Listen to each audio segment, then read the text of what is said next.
네, 목사님 안녕하세요. 네, 목사님 반갑습니다. 오늘 저희가 함께 나눌 말씀은 사무엘하입니다.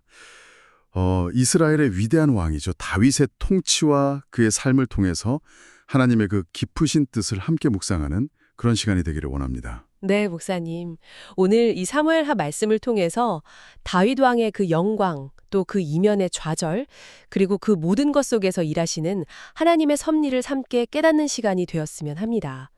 그래서 우리 성도 여러분의 삶에도 정말 귀한 교훈과 위로가 임하기를 소망합니다. 네, 오늘 함께 나눌 말씀은 다윗이 왕위에 오르는 그 과정부터 시작해서요. 그의 통치, 그리고 그의 삶에 어둡게 드리워진 그림자까지 뭐랄까 한 인간의 위대함과 동시에 그 연약함을 다 보여주는 사무엘하 전체를 좀 살펴보려고 합니다. 맞습니다. 먼저 그럼 다윗이 어떻게 온 이스라엘의 왕이 되었는지 그 과정부터 좀 살펴볼까요? 네, 좋습니다. 사울 왕이 죽은 후에 곧바로 왕이 된 게 아니었죠. 처음에는 유다 지파의 왕으로 먼저 시작합니다. 네, 맞아요. 그리고 그 과정에서 사울 가문과의 내전도 겪었고요. 그렇죠. 쉽지 않은 시간들이었습니다. 그 내전을 겪은 후에야 마침내 통일 이스라엘의 왕으로 기름 부음을 받게 됩니다. 그리고 그가 왕이 되어서 한 중요한 일이 바로 예루살렘을 수도로 삼은 것이죠. 네, 예루살렘을 정복하고 수도로 삼았고 더 나아가서 하나님의 언약궤를 예루살렘으로 옮겨왔습니다. 이게 아주 중요합니다. 그 의미가 뭘까요, 목사님? 단순히 수도로 옮긴 것 이상일 텐데요. 이건 정치적인 걸 넘어서 정말 하나님 중심의 나라를 세우고자 하는 다윗의 강한 의지를 보여주는 대목이라고 할 수 있습니다. 신앙의 중심지를 만든 거죠. 하나님께서 나단 선지자를 통해 다윗에게 정말 놀라운 언약을 주십니다. 어떤 내용이었나요? 그의 왕위가 영원히 견고할 것이다. 그리고 더 중요하게는 그의 후손을 통해 메시아, 즉 구원자가 오실 것이다. 이런 약속입니다. 와, 이건 정말 다윗 한 개인에게 주신 약속을 넘어서는 거네요. 그렇습니다. 다윗 개인을 넘어서 우리 모든 믿는 자들에게 이어지는 그 구원의 약속이라는 것을 우리가 꼭 기억해야 합니다. 참 놀라운 은혜죠. 네, 이 시기 다윗은 정말 승승장구하는 모습을 보입니다. 주변 나라들을 정복하고 또 요나단의 아들, 그 무비보셋에게 은혜를 베풀기도 하고요. 네, 맞아요. 정말 성군, 이상적인 왕의 모습을 보여주는 시기였습니다. 하지만 목사님, 그렇게 빛나던 다윗에게도 어두운 그림자가 들이오기 시작하죠. 네, 안타깝게도 그렇습니다. 바로 사무엘하 11장의 사건이죠. 성군 다윗에게도 치명적인 약점이 있었습니다. 그 밧세바와의 사건. 네, 전쟁터의 부하들은 다 나가 싸우고 있는데 정작 자신은 왕궁 옥상을 거닐다가 목욕하는 여인, 바로 충성스러운 부하 우리아의 아내 밧세바를 보고 만 겁니다. 그 순간의 욕망을 이기지 못한 거죠. 네, 그리고 더 큰 문제는 그 죄를 덮기 위해서 우리아를 일부러 위험한 전장으로 보내서 죽게 만들었다는 겁니다. 아, 정말 충격적입니다. 어떻게 그럴 수가. 평화의 때에 찾아온 그 안일함이 죄의 문을 열었다고 볼 수 있겠죠. 권력의 정점에 섰을 때 얼마나 쉽게 넘어질 수 있는지를 보여주는 대목입니다. 하나님께서는 이걸 그냥 넘어가지 않으셨죠. 물론입니다. 하나님께서는 나단 선지자를 보내셔서 그의 죄를 아주 엄중하게 책망하십니다. 그 유명한 비유 있지 않습니까? 양을 빼앗은 부자 이야기. 네, 그 비유를 듣고 다윗 스스로 분노했지만 결국 그게 자기 자신을 향한 이야기였다는 걸 깨닫게 되죠. 그렇죠. 그리고 그때 나단 선지자를 통해 주신 말씀이 정말 무섭습니다. 칼이 내 집에서 영원토록 떠나지 아니하리라. 아, 영원토록 떠나지 않는다. 정말 무서운 심판의 선언입니다. 네. 다윗은 그 자리에서 즉시 회개합니다. 눈물로 침상을 적시며 깊이 회개하죠. 시편 51편이 바로 그때의 심정을 담고 있다고 알려져 있고요. 하지만 회개했다고 해서 죄의 결과가 사라지는 건 아니었죠. 그렇습니다. 그 죄의 대가는 정말 혹독했습니다. 먼저 밧세바에게서 난 첫 아들이 죽음을 맞이하고요. 네, 그리고 그 이후로 집안에 끔찍한 일들이 계속 일어나죠. 맞습니다. 자녀들 간의 불화와 살인, 장남 암논이 이복 누이 다말을 욕보이는 사건이 발생하고, 아, 정말 참혹한 일입니다. 그리고 이에 분노한 압살롬이 형 암논을 살해하게 되죠. 그 칼이 집안을 떠나지 않을 거라는 예언이 그대로 이루어지는 겁니다. 결국에는 아들 압살롬이 아버지 다윗에게 반역까지 일으키잖아요. 네.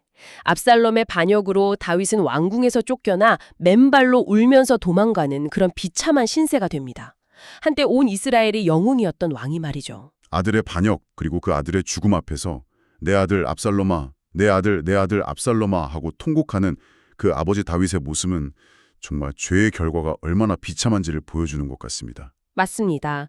죄는 이렇게 개인뿐만 아니라 가정과 공동체 전체에 깊은 상처와 파괴를 가져옵니다. 그 압살롬의 난이 진압된 후에 다윗은 다시 왕위를 회복하게 되죠. 네, 왕위를 회복합니다.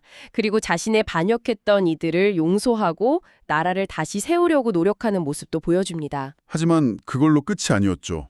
말년에도 또 실수가 있었습니다. 그렇습니다. 말년에는 하나님의 뜻을 어기고 인구조사를 실시하는 어찌 보면 교만한 모습을 보이기도 합니다. 인구조사가 왜 문제가 되었던 건가요? 당시의 인구조사는 단순히 숫자를 세는 것을 넘어서 자신의 군사력이나 국력을 의지하려는 마음의 표현으로 여겨졌습니다.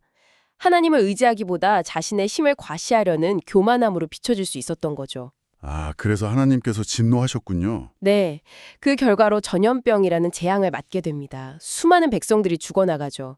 하지만 다윗은 여기서도 다시 하나님 앞에 엎드려 회개하고 제단을 쌓습니다.